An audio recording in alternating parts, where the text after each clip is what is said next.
camp's been great. You know, great competition.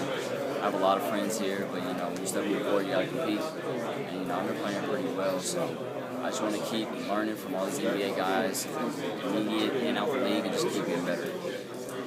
Talk to us a little bit about what your expectations were coming into the camp. My expectations were high.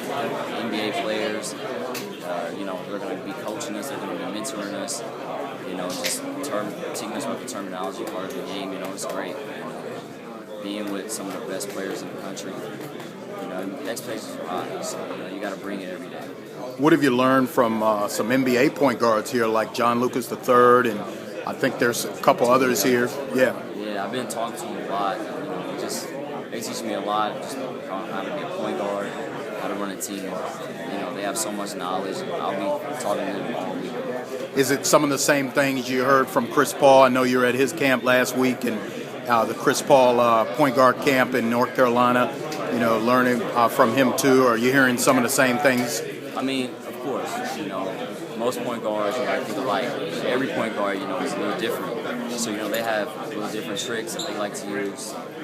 You know, any point guard in the NBA I can talk to. I just want to learn. And Parker, you're an alum of the Junior All-American Camp. A lot of guys here are.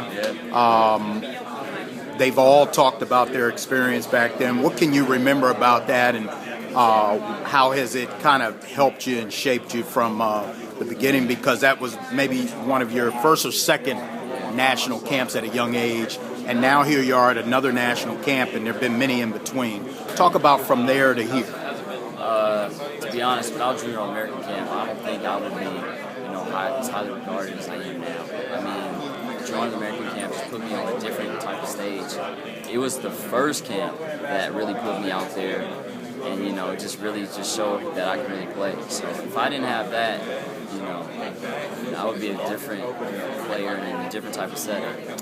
And so, do you take the same approach you had back then when you came to that big national camp as a young seventh grader that you've taken into camps, you know, since then? Right. And this game. Yeah, I mean, I came in as an underdog at that Junior American camp when I was 12 years old. And every camp, every year, every top camp, I still take that approach. You know, just stay humble and come in and compete. What advice do you have for kids that are coming and they're going to see this video, that are coming to Fab Frosh Camp or Junior All-American Camp? What can you tell them that they should expect, or how they should approach going to a national camp like that at a young age? You know, there's good players around the whole country. And every time you step up on that floor at a top camp, you know, you got to come and compete. Because when you're not working hard, somebody else is, and they're willing to take your spot. Just stay hard, stay humble, keep competing. Any shout-outs? Shout out LA, shout out Stephen Clark behind you. Shout out, you know, all the ballers around the world, man, trying to make it.